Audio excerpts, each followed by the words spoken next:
Ahoy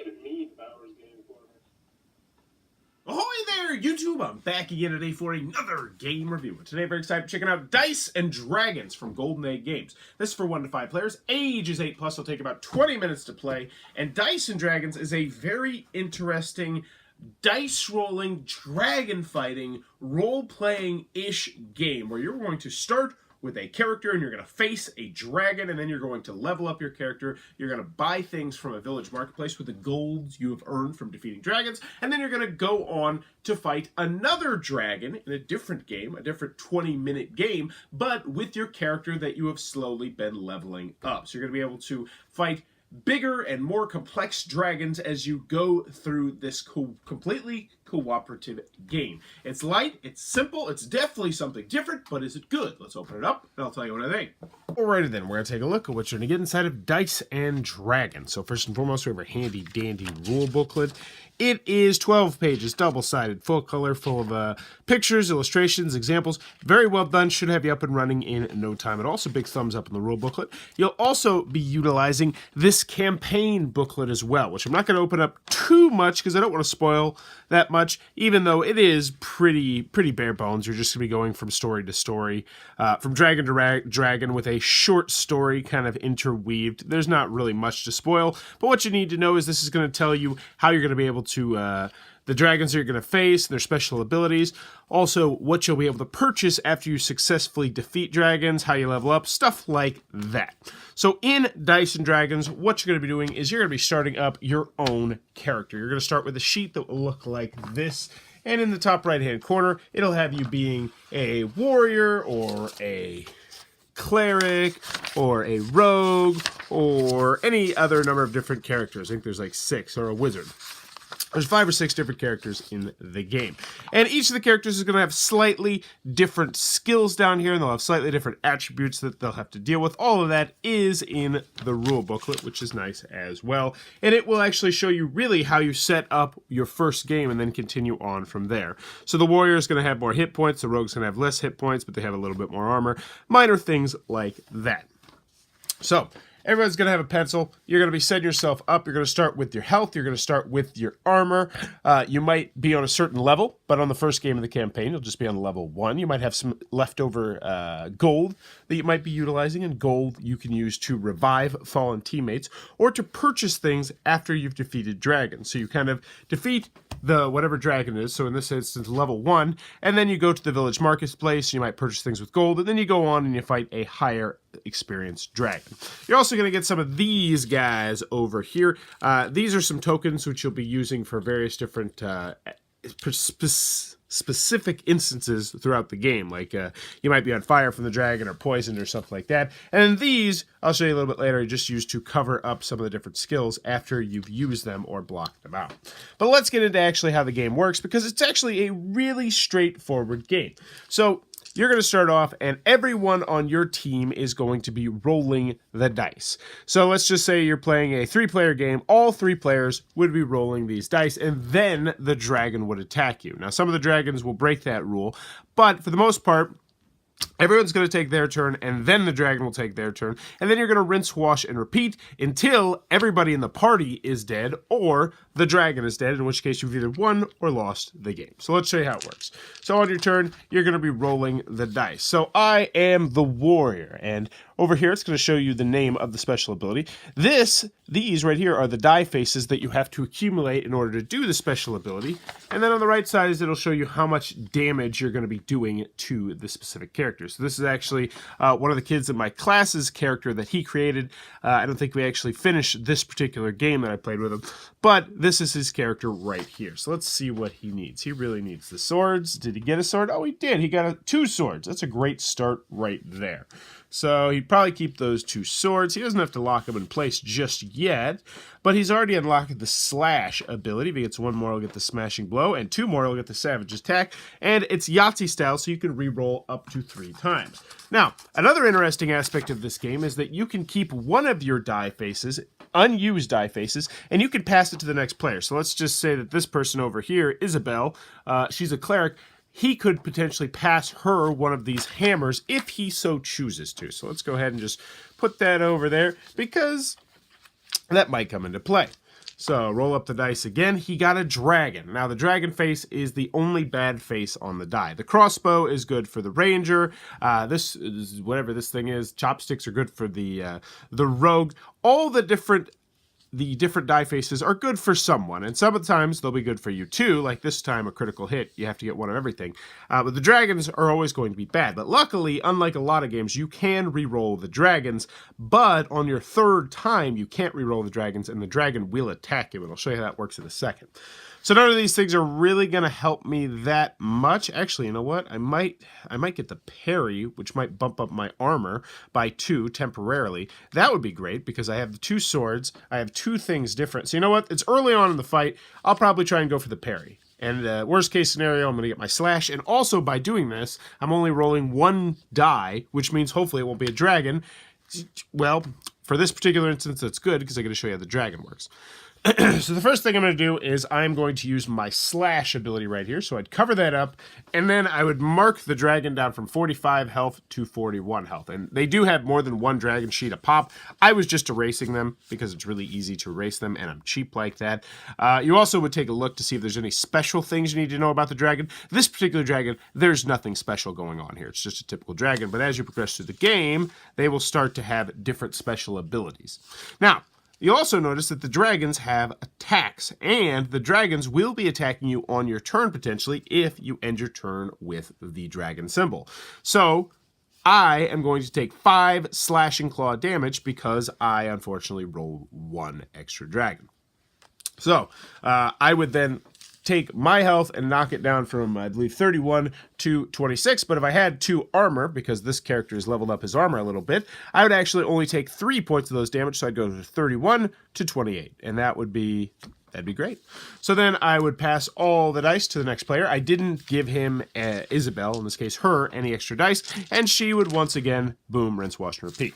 The other thing I want to mention is that there is the INT, which I'm not a role player, so I don't remember what that is, but that's just dictating player order. So if you had 1, 4, 6, that would be the order. So this person, they are the cleric, and they're going to be able to allow people to re-roll, they're able to give other people health, awesome stuff like that. But anywho, you're going to continue to do that. Once everyone has had their first turn, the dragon will take their turn. What they're going to do is they're just going to roll the dice, and boom, they're going to be dealing damage based on how many dragons they get. And they get 3 rolls as well. So we got 1, 0 there, and 0 there. So they would be dealing 5 damage to everybody, and then it would go back to the other players. Now, you also notice there's some spots right here where you might have special things that you've bought at the market. And let's just fast forward this. So let's just say we end up defeating the dragon. Hooray for us. We've done it. We've defeated the dragon, and now we get to gain his experience and also gain his gold. So everybody gains the experience. We'd all gain 8 experience, but then the gold we actually have to split up, which is it kind of stinks, but hey, it is what it is. And then you go into, oops, the wrong rule book. You go to this rule booklet right here, and you see what you could potentially buy at the Village Marketplace. And the Village Marketplace will get progressively better as you go through the game. So a small healing potion would cost you 1 gold, Scroll of Knowledge, Haste Potion, reroll up to 2 dragon dice, add a hammer symbol, add a magic symbol. Those will get better. You also have to see if you have leveled up based on your experience, and that's in the rule booklet itself. So you get to do a couple things when you level up. You get to increase a hero's level. You get to gain additional skills. And here you go. This shows you how you level up. So we would actually all level up to level 2 because we'd gain 8 experience, which would be pretty nice.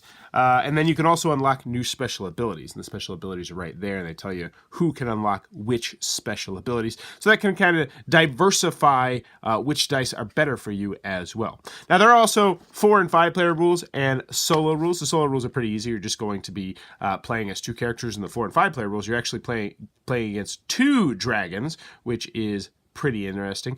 But there you go. That, in a nutshell, is how you were going to play Dice and Dragons.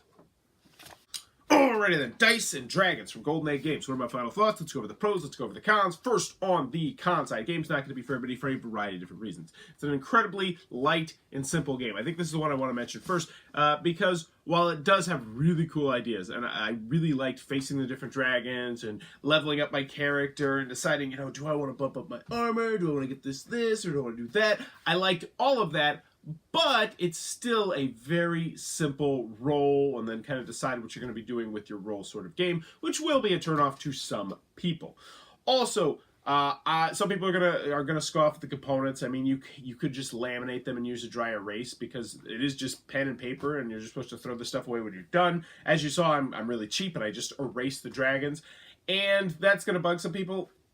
Take it with a grain of salt because I feel like there's enough components here that you would really have to play the snot out of this game in order to utilize all of them. And then by that point, it's the kind of thing where it's like, oh, well, why don't I just laminate it? You just be like, oh, these are my last piece of paper. You can just laminate them. But it is something I did want to mention.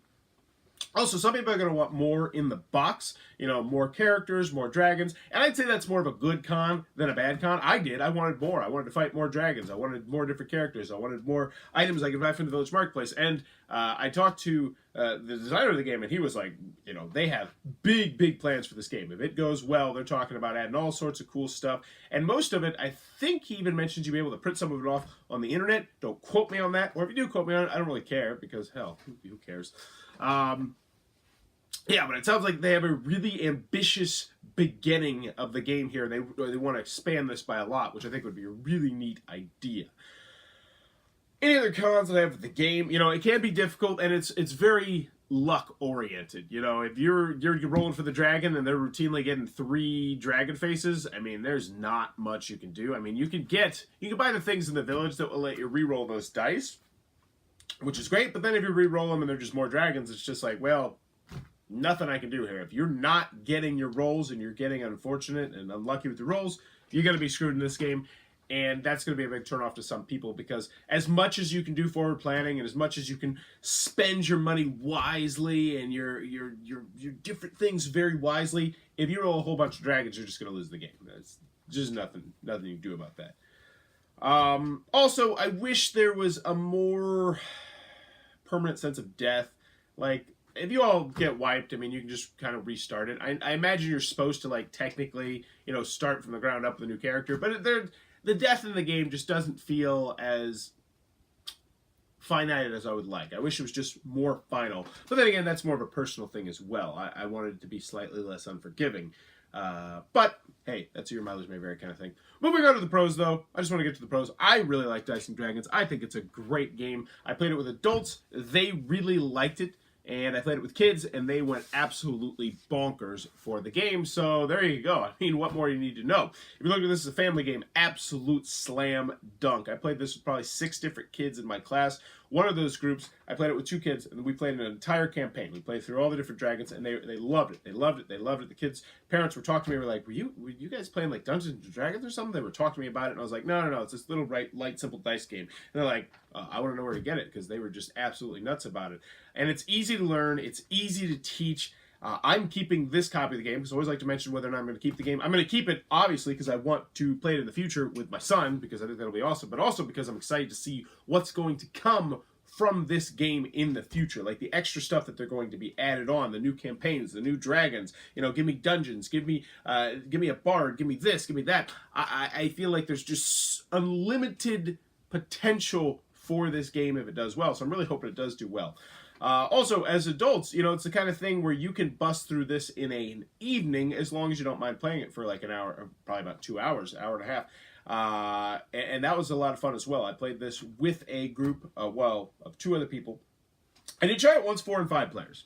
And that's another con that I want to mention. I was not the hottest of it at 4 and 5 players, just because I played at 4 players. I shouldn't say I played at 5 players. Because you have to split up and face 2 different dragons, and it just felt kind of disjointed. So I wasn't the biggest fan at 4 and 5 players. But that being said, it wasn't bad at 4 and 5 players. Everybody still enjoyed themselves. And I played this with kids at 4 players. We still enjoyed themselves, and it was fun. Like, you beat the dragon, we didn't beat the dragon, that sort of thing.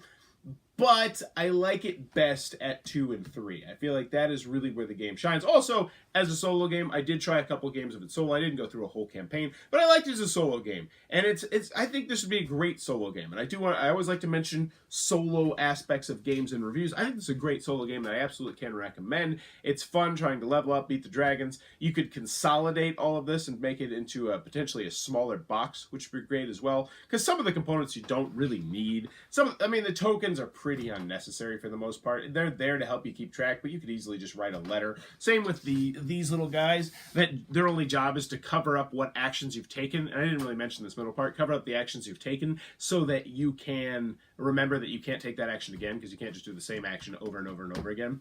And you could easily just kind of cross them through and then erase it, that sort of thing, or put a dash, or just any other sort of system would have been nice as well. But you could easily consolidate this, if you're looking at this as a solo game, into a very small package, which would be great. But in the end, Dice and Dragons. Yes, just yes. I'm excited to see where this game goes, and I think the game is only going to get better. Went over well in the classroom. Went over absolutely spectacular in the classroom. Went over well with adults. They had fun. We enjoyed fighting the dragons. We did wipe one time as the adults, and we're like, man, that stinks. And we had to, we just kind of redid the thing again. But I like it. I like the leveling. I like the upgrading. I like just about everything about this game for the most part. So that is Dice and Dragons. A very pleasant surprise. Great game. Check it out. If you enjoyed this review, please sure to click on that subscribe button down below or in the comments below. Let me know. Role-playing, yay or nay? For me personally, nay. I just have so many board games to play. So many board games to play. I just don't have time to role-play. That being said, I have role-played one time. Actually, 2 times, but it was the same thing. And that was... Actually, no, I only did it once. No, I did it 2 years. I don't remember. It was Nazcrack. It's this absolutely absurd role-playing game that is at Gen Con, and I don't know why I signed up for it. It was on a whim. It was actually the first year I went to Gen Con, and I was just like, you know what, I want to try, that's why I wanted to try something new. I was like, I want to try role-playing, and so I just randomly signed up for this role-playing. It was supposed to be funny. It was called Nazcrack. Knocked it out of the park. I actually won a little trophy, like, for best portrayal of this emo teenager vampire guy, and I really got into it because, I used to do a little bit of acting here and there. I really enjoy just hamming it up. You couldn't tell from the videos and whatnot. But yeah, let me know in the comments below. Role-playing, yay or nay? For me personally, nay, I don't do it. But yay, if I had more time, I would like to give it a shot. But still, board games, and video games even for that matter, take precedence over it for me. But as always, thanks for your time, YouTube.